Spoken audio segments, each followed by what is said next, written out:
Please give an energetic and warm welcome to the one and only Awadh Oja sir.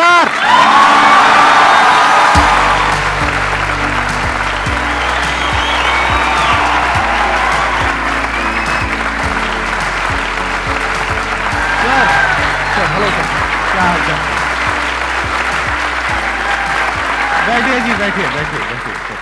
आइए। Thank you.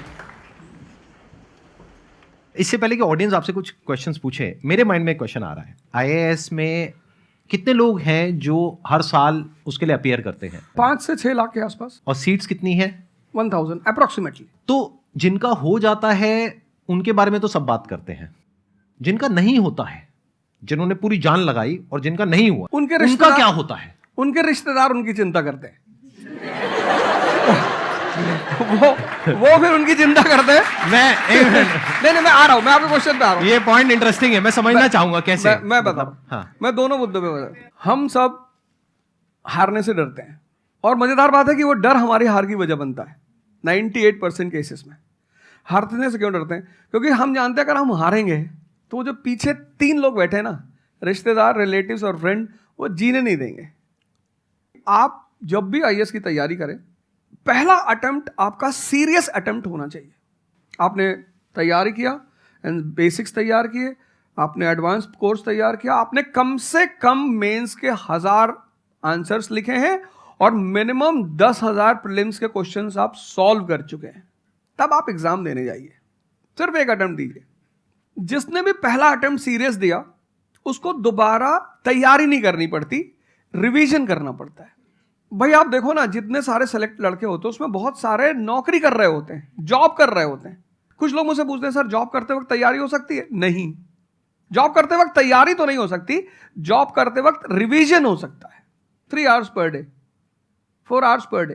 तो मेरी advice ये है, क्योंकि ये एक बहुत रिस्की खेल है ये। मैं खुद ही बाहर हुआ, और फिर मैं कितने लोगों को देखता हूं जो 5-5, 6-6 अटेम्प्ट के बाद बाहर होते हैं। तो जिनको भी इस गेम में शामिल होना है, एक अटेम्प्ट सीरियसली आपका होता है, बहुत अच्छा है। आपको मैक्सिमम रिस्क लेना है तो आप 2 ले लो, उसके बाद आप अपना काम शुरू करो जो आपका सेकंड लाइन थॉट था। कोई लॉयर बनना चाहता है, कोई मेडिकल लाइन में जाना चाहता है, कोई मतलब जो भी आप एंटरप्रेन्योर बनना चाहते हैं आप करो, लेकिन अपने वो रिवीजन वाले 4 आवर बचा के रखो। आपने कितने अटेम्प्ट्स दिए थे सर? 4 अटेम्प्ट्स आपने दिए थे। और आपने कहीं से कोचिंग ली थी, यानी लाखों रुपए दिए थे कोचिंग में? नहीं, तब लाखों नहीं थे, तब हजारों थे। अच्छा, हजारों रुपए आपने खर्च करे थे, और आप एक मिडिल क्लास बैकग्राउंड से थे।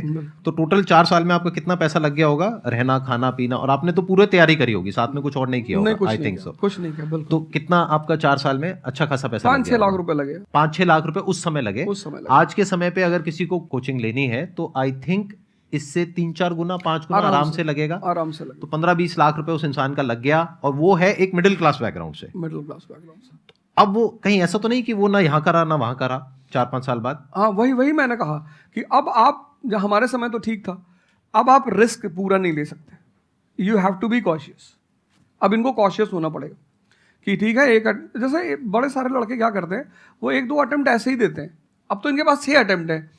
ओबीसी हैं तो और ज़्यादा है, SC ST हैं तो और ज़्यादा है। और मैं कहूँगा आप किसी भी कैटेगरी से आते हैं, आप 2 अटेम्प्ट से ज़्यादा कभी मत मानिए। ये पॉइंट बहुत अच्छा है कि आइडियली आपको अपने माइंड में ये रखना है कि एक ही अटेम्प्ट है मेरे पास में, मैक्सिमम अगर आपकी फैमिली अफोर्ड कर सकती है तो 2 अटेम्प्ट है। बिल्कुल। उसके बाद में अपने काम पे ध्यान देना है, और इसको एज अ रिवीजन की तरह देखना है, मतलब इसको साथ साथ में चलाना है। ये नहीं कि अपने 5 साल या 6 साल लाइफ के सारे यही निकाल दिए और सारा पैसा घर वालों का लगा दिया, या उन्होंने खेत बेच दिया या लोन ले लिया। ऐसी बहुत कहानियां मैंने सुनी है सर लोगों की, और बहुत ही दर्द होता है ऐसी कहानियां देख करके। ऐसे लोगों की जो कहानियां हैं वो उसको सुन करके बहुत ही बुरा लगता है अंदर से। चलिए आगे बढ़ते हैं जी। Sir, I wanted to ask how to fight the basically fear that we feel.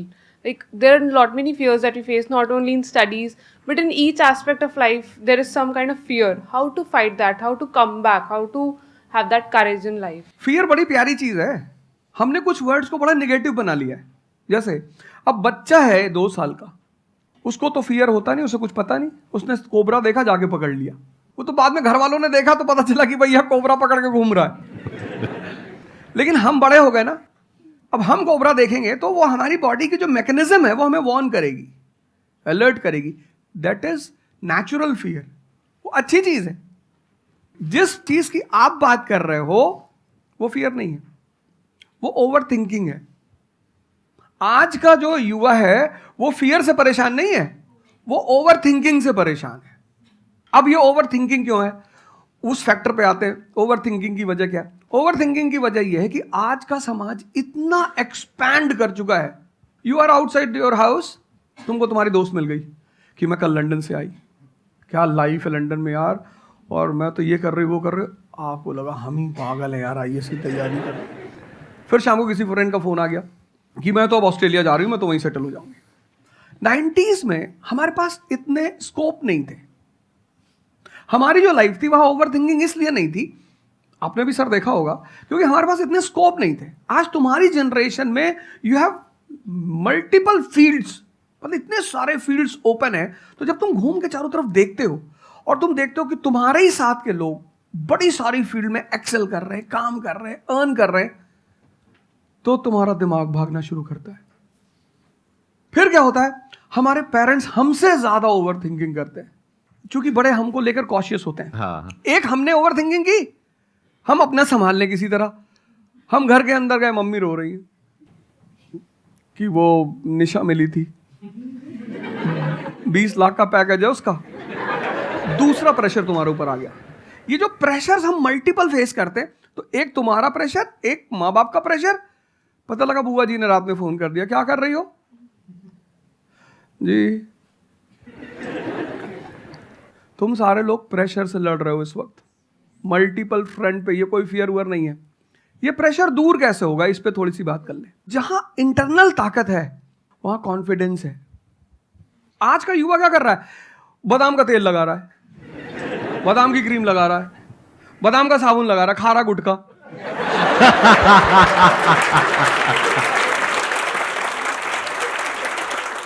आप लोगों को चूंकि हर तरफ प्रेशर झेलना है, तो प्रेशर झेलने का सबसे अच्छा तरीका होता है इंटरनल पावर। तभी तो मैं जहां भी जाता हूं एक चीज रिपीट करता हूं, योगा करो, ध्यान करो। ध्यान करोगे मन ताकतवर हो जाएगा। सर, आपने जैसे कि अभी बोला कि मेंटल स्टेट के लिए एक्सरसाइज करो, योगा करो। तो पहले तो मैं फिजियोथेरेपिस्ट हूँ, ठीक है। मैं सुबह से मतलब योगा एक्सरसाइज है मेरा डेली रूटीन है, करना भी और कराना भी। उसके बाद भी at the end of the day मैं डिप्रेस हो जाती हूँ। ये नहीं कि मन नहीं लगता, इस चीज़ में ही मन लगता है, फैमिली से भी पूरा मन लगता है, ठीक है। उसके बाद भी end of the day depress हो जाती हूँ। तो उसको डिप्रेशन कैसे कम करी जाए? हम किसके साथ रहते हैं वो बहुत इंपॉर्टेंट है। मेरे एक दोस्त मेरे साथ आ रहे थे आज से करीब 7-8 साल पहले, धौला कुआं से। रात का टाइम था और हम दोनों, मैं गाड़ी चला रहा था, हम इंडिया गेट के सामने से निकले तो उन्होंने मुझसे कहा कि अब हम बुढ़े हो गए हैं। मैंने गाड़ी रोकी, मैंने कहा उतरो। तो उन्होंने कहा कि क्या हुआ? मैंने कहा उतरो, तो उतरो जरा। तो उतर गए, मैंने दरवाजा बंद करो, चले गए।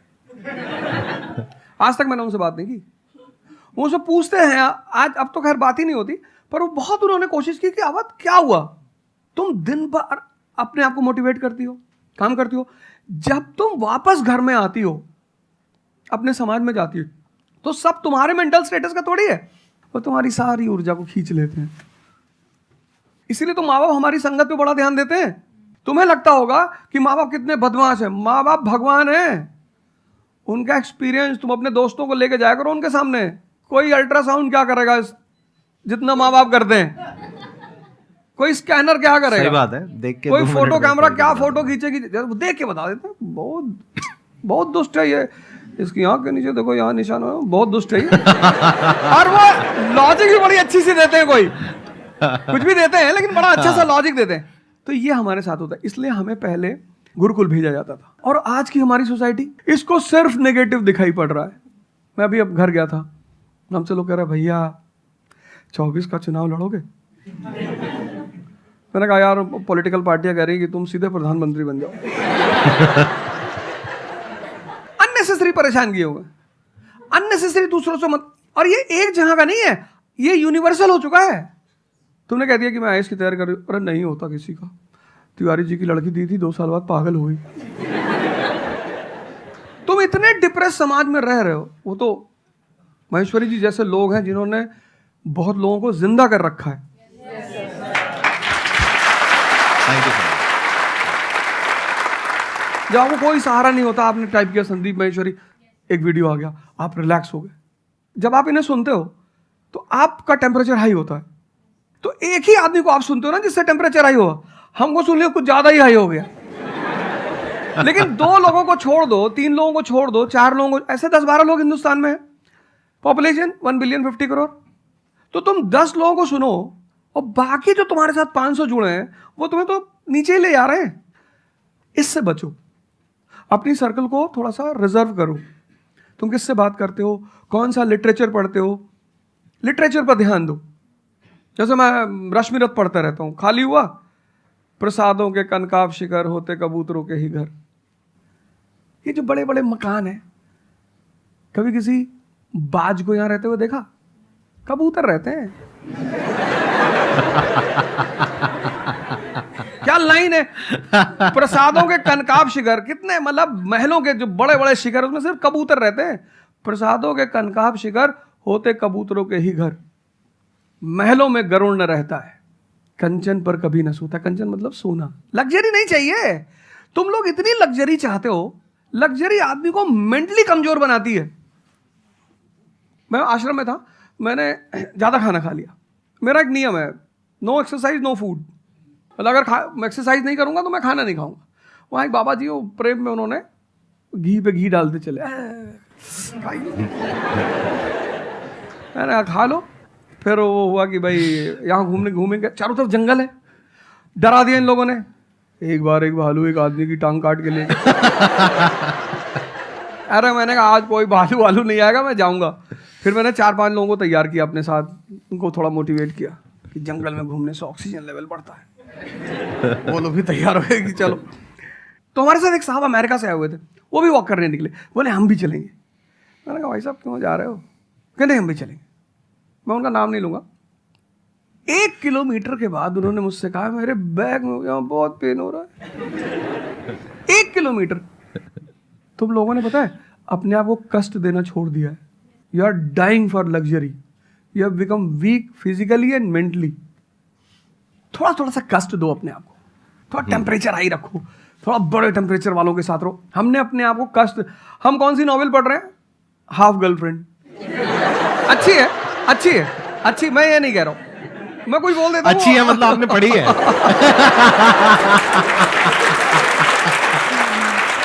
नहीं फिर कोई पकड़ निकाल लेगा, कोई वो क्लिपिंग निकाल लेगा, ओ गाली दे रहे थे उनको। नहीं, आपने बहुत सारी गलतियां कर दी, आपकी जनरेशन ने अपने को कष्ट देना छोड़ दिया। हाँ। आप पढ़िए बड़े बड़े लोगों, अंबेडकर को पढ़ो, उनका जीवन संघर्षों का, प्रभु राम का जीवन पढ़ो। ये सब संघर्ष, ये सब लोग हैं जिन्होंने जीवन में लड़ाइयां लड़ी हैं। आपने उनको साइडलाइन कर दिया। आप राणा प्रताप के बारे में कुछ जानते ही नहीं हो, आपको वो पोएम याद ही नहीं है, खूब लड़ी मर्दानी वो तो झांसी वाली रानी थी। आपको तो एक चीज बता दी, twinkle twinkle how I wonder. आप वंडर किए जा रहे हो पूरी जिंदगी में। आपने कहा कि पूरे दिन मैं अपना काम करती हूँ, दैट इज फिजियोथेरेपी जो आप करते हैं, और शाम तक आते आते आपको थोड़ा सा डिप्रेस फील होता है, थोड़ा सा डाउन फील होता है, तो उसके पीछे क्या रीजन है आप बताइए। जैसे कि मैं बाकी पेशेंट देखती हूँ पूरा दिन में, हाँ, हाँ। बट जब मैं घर पे आती हूँ तो मैं अपने मम्मी पापा को देखती हूँ। ठीक है। जो मैं उनको कहती हूँ कि आपको ये एक्सरसाइज करनी है, ये करना है, आपके लिए ये ज़रूरी है, वो ये नहीं करते। तो फिर वो मुझे डिप्रेस होता है कि मैं जब सबको सही करती हूँ और मैं अपने घर में ही सही नहीं कर पा रही। आप सबको सही नहीं करते हो, आप उन लोगों को सही करते हो जो आपके पास आते हैं। हाँ एग्जैक्टली। तो अगर आपके पेरेंट्स सही नहीं होना चाहते हैं तो उनको कौन सही करेगा? बेसिकली हमारी प्रॉब्लम क्या है कि जो नहीं करना चाहता उसको भी करवाना चाहते हैं। एग्जैक्टली। फॉर एग्जाम्पल, आप में से यहाँ पे कुछ लोग बैठे हैं और बैठे हैं जो कहते हैं कि भाई आप कुछ भी बोल दो, हम तो जैसे थे वैसे ही रहेंगे, उखाड़ लो जो उखाड़ सकते हो, आप अकेले आ जाओ, आप साथ में ओझा सर को ले आओ, आप 10 को ले आओ, हम तो नहीं बदलने वाले। उनका कोई कुछ कर सकता है? समझ गए? तो यहाँ पे किसका एक्चुअल में किसकी लाइफ बदलने वाली है? यहाँ पर हो सकता है कुछ साल बाद आप ही में से कोई यहाँ पर बैठा होगा, बट वो इंसान कौन होगा? जो खुद अंदर से बदलना चाहता है ना। Yes sir, thank you sir. Please have a seat, बैठिए। मेरा संदीप सर से ये क्वेश्चन है कि जैसे हम लोग जब आपकी वीडियोस देखते हैं तो हम लोग मोटिवेटेड हो जाता है कि हम लोगों को गवर्नमेंट से या फिर इन सब फील्ड्स में छोड़ के अपना कुछ स्टार्ट करना चाहिए जिससे देश में एंटरप्रेन्योर्स या फिर जॉब्स बढ़े। फिर हम लोग देखते हैं आप लोगों को कि भाई यूपीएससी में एक ऐसी पावर होती है जो हम करना चाहते हैं, वहाँ पे हमको डायरेक्ट पावर मिलती है। जैसे कि मैं अगर एजुकेशन के फील्ड में कुछ अच्छा करना चाहती हूँ तो मेरे पास डायरेक्ट पावर होती है कि हम लोग वहाँ से कर सकते हैं। तो मैं ऐसा, मेरे पास ये क्वेश्चन फिर मतलब दोनों में कॉन्ट्राडिक्शन चलता रहता है।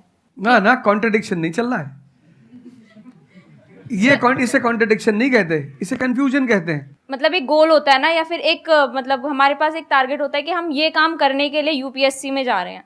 नहीं, सरकार जो कहेगी वो करना है। हाँ, I was about to say that. आपका क्या गोल है? आप क्यों कर, और आप आपका नेता क्या थोड़ी है, target आपकी पार्टी का मैनिफेस्टो थोड़ी है, घोषणा पत्र। आप एक राजपत्रित अधिकारी हैं, गैजेटेड ऑफिसर।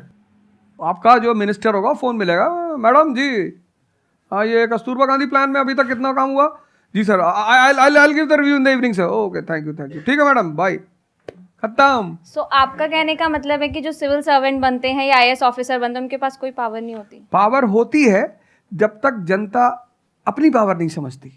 आज की डेट में इस देश में पावरफुल कौन है? जनता। We the people of India solemnly resolve. Yes sir. ये जनता बेचारी पावर जानती है तो डीएम का ऑफिस में चले जाते हैं, हुजूर इसको बेचारे को बताएं, नेता देखा, मेंबर ऑफ पार्लियामेंट देखा, पैर छू लिए, तेरे फूफा है? नहीं भैया नहीं भैया सांसद जी हैं। सांसद जी हैं तो क्यों पैर छू रहा है? तो पावर इस असलियत में इस देश की जनता के पास है।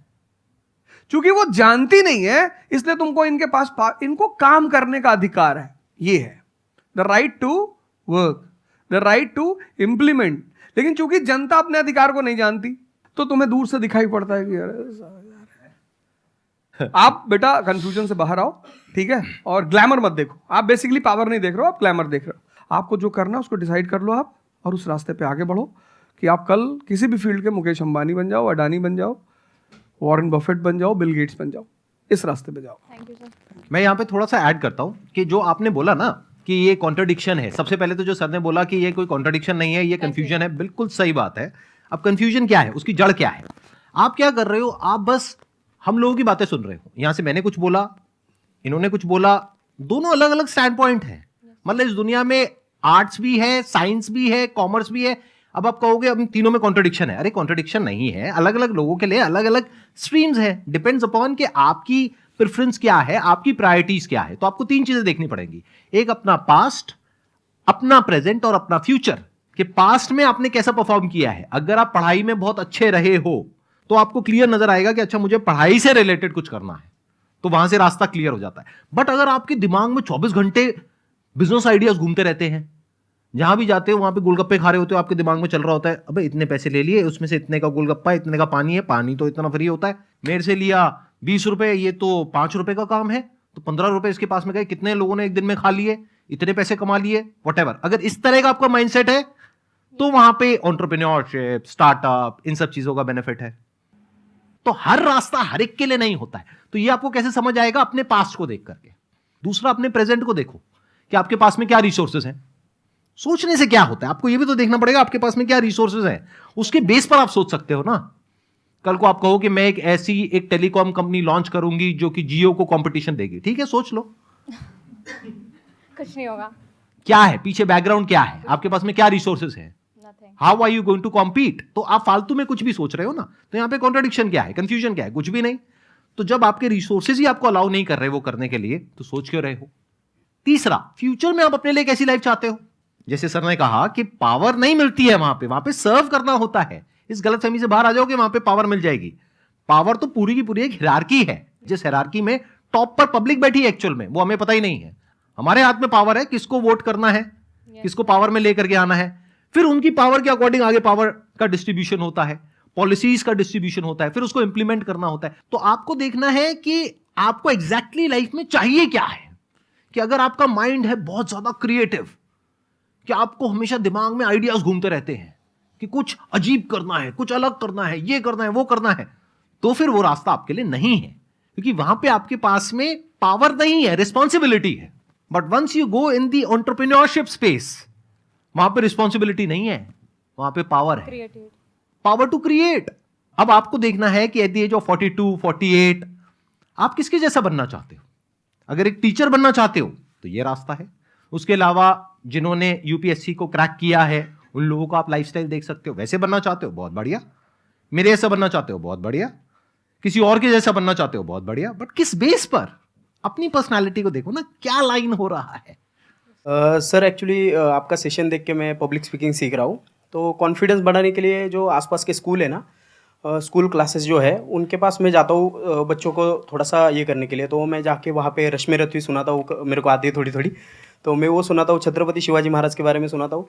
तो उन बच्चों का मैंने थोड़ा नोटिस किया, तो वो क्या कह रहे थे मुझे कि सर जो टीचर है अभी जो सिखा रहे वो बस सब्जेक्ट के बारे में बताते हैं और बोरिंग तरीके से सिखाते हैं, ना कोई एक्स्ट्रा कुछ एक्टिविटी नहीं करवाते, कुछ नहीं करवाते। और जब ऐसा कोई एडिशनल गेस्ट आता है जो कुछ एडिशनल सिखाता है, तो उनका माइंडसेट थोड़ा चेंज होता है कि सामने वाले टीचर से भी वो वही एक्सपेक्ट करते हैं। तो मुझे कभी कभी लगने लगा है कि मैं जाके गलत कर रहा हूँ, या वो टीचर का, वो स्टूडेंट का देखने का नज़रिया बदल रहा है, तो वो वहीं से वो एक्सपेक्ट कर रहा है और उनका मन वहीं पे नहीं लग रहा है वो सब्जेक्ट में। तो अभी मैं क्या काम करने के दो तरीके हैं। एक, आपको काम करना ही है, कोई ऑप्शन नहीं है। एक है आप किसी भी कीमत पे काम करना चाहते हो। जैसे मैं किसी भी कीमत पर पढ़ाना चाहता ही हूं। इसने मुझे इज्जत दिया, सम्मान दिया, प्रेम दिया। मैं एक शादी में गया था 2 दिन पहले, लोग दूल्हे उल्हे को छोड़ के मेरे पास आ गए। दूसरा बेचारा फ्रस्ट्रेशन में आ गया कि यार हमसे मैसेज किया, वो तुम यहाँ से चले जाओ। मतलब उनके भाई ने मुझे मैसेज किया, बड़े भाई ने कहा, वो यार तुम यहाँ से जाओ, शादी नहीं हो रही है। मतलब वो द्वार चार वगैरह सारा प्रोग्राम था, वो सब बाहर हो जाओ सर। तो हमारा जो देश का शिक्षक है उसके मन में कोई मोटिवेशन नहीं है कि वो क्यों पढ़ाए। जैसे हमारे घर मामा आए हमारे, उनके आने पे हम बड़े खुश होते थे कि मामा आए। क्यों? क्योंकि हमें पता था कि ये जब जाएंगे तो पैसा देके जाएंगे। इस देश के शिक्षक को, सरकार को कुछ ऐसा करना चाहिए कि उसके मन में एक मोटिवेशन हो कि 6 बजे का स्कूल है, वो सुबह 4 बजे पहुंच जाए। कुछ ना करे इस देश की सरकार, सिर्फ उनको वीआईपी का दर्जा दे दे। फिर आप देखना, पैसा तो कौन नहीं कमा रहा है, शिक्षक सम्मान चाहता है। तो मैं अपने टीचरों से पुराने मिलता हूं, तो जैसे कहीं मिल गए वो सड़क पे, मैं खड़ा हो गया, रोक दिया सब, हाँ सर, पैर चले, तुरंत ऐसे सीना उन्हें चौड़ा कर लेते हैं कि हमारा बच्चा है जी। शिक्षक एक दुनिया की ऐसी लॉबी है जिसको सम्मान चाहिए। आप लोग कहीं भी अपने पुराने टीचरों को मिला करो, ठीक है, हो सकता है उन्होंने आपको कभी मारा हो, डांटा हो, कुछ बोला हो, लेकिन अब आप उनको थोड़ा सम्मान दे दिया करो, उससे बड़ा उन्हें फील होगा। हमारे देश के शिक्षकों के पास इनर मोटिवेशन की कमी है।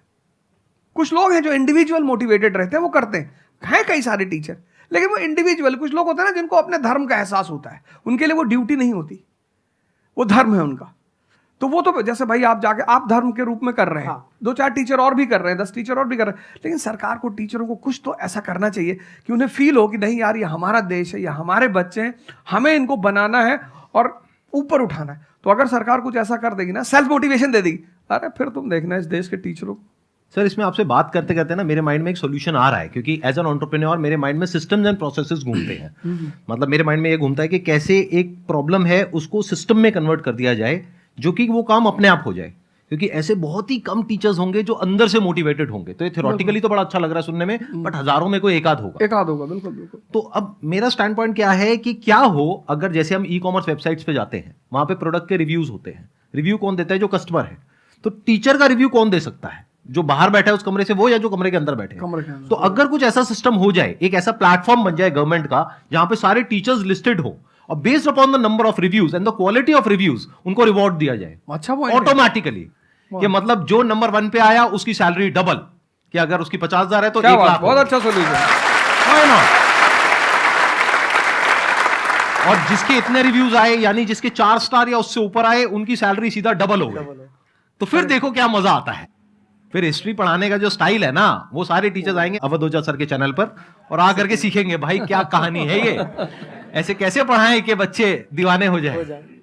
और फिर अपने आप को अपग्रेड करेंगे। नहीं तो अपग्रेड करने की मोटिवेशन कहाँ है? जैसे एक एंटरप्रेन्योर होता है, उसके पास में तो मोटिवेशन होती है कि अगर मैंने अपने जो भी प्रोडक्ट है, सर्विस है या काम है, उसको अपग्रेड किया तो करते ही मेरे को इमीडिएट रिवॉर्ड मिलेगा। जैसे सेल्स टीम में अगर आप कहीं पर काम करते हो, कितने लोग सेल्स डिपार्टमेंट में है, अलग अलग कंपनी में जो जॉब कर रहे हैं, तो सेल्स में इंसेंटिव का एक सिस्टम होता है। तो वहां पर क्लियर पता होता है कि मैंने ये टारगेट अचीव किया तो ये है। तो एक क्लियर कट टारगेट होना चाहिए which is measurable, not theoretical but actual. Objective not subjective, कि ऑब्जेक्टिव एक टारगेट होना चाहिए in terms of numbers which can be calculated, and a transparent system जहां पे स्टूडेंट्स वोट करेंगे और जो टीचर्स जीतेंगे पूरे इंडिया लेवल पे या स्टेट लेवल पे उनको बुला करके जो हमारे देश के प्रेसिडेंट हैं या प्राइम मिनिस्टर हैं वो आकर के रिवॉर्ड देंगे। Yes sir.